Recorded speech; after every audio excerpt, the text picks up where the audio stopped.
நம்ம லாஸ்ட்டாக 2 மந்த்ஸாக ரெஸ்க்யூ பண்ணி பிள்ளைங்கள ஃபுல்லாக வீட்டில் தான் வச்சுருந்தேன். ஓவரால் ஒரு 20 பிள்ளைங்க இருந்தாங்க. அதில் போன மந்த்தே ஒரு 5, 6 பிள்ளைங்கள வந்து ரிலீஸ் பண்ணியாச்சு அவங்க ஏரியாவுக்கு. இன்னும் ஒரு 15 பிள்ளைங்க இருந்தாங்க. அதில் இன்றைக்கி ஒரு 7 பிள்ளைங்கள ரிலீஸ் பண்ணல, ஷெல்டரில் போய் மூவ் ஆன் பண்ணோம்.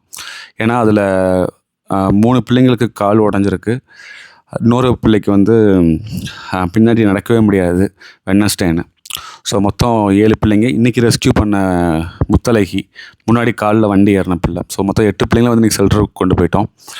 ஸோ ஷெல்டரில் வச்சு நம்ம மருத்துவம் பார்த்துக்குவோம். மற்ற பிள்ளைங்கள லைஃப் லாங் ஷெல்டரில் இருந்தாகணும்.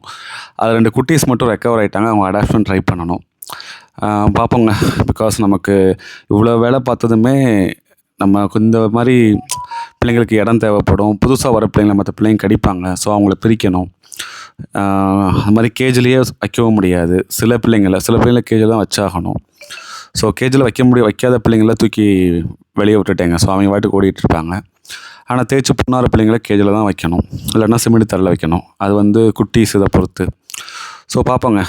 ஃபர்தராக இன்றைக்கி ஒரு 7 பிள்ளை, அடுத்து ஒரு 2 டேஸில் இன்னொரு 7 பிள்ளைங்க வீட்டில் இருக்காங்க. அவங்களே ஷிஃப்ட் பண்ணணும். வீட்டில் எப்போயுமே ஒரு 2 பிள்ளைங்க இருப்பாங்கங்க. ஸோ அது வேறு. அது போக ரெஸ்க்யூவும் இன்றைக்கி 1 எடுத்திருக்கேன், இன்னொன்று எடுத்துட்டேங்க. ஸோ நைட்டு அதை அப்டேட் பண்ணுறேன். ஓகேங்க, ரொம்ப நன்றி.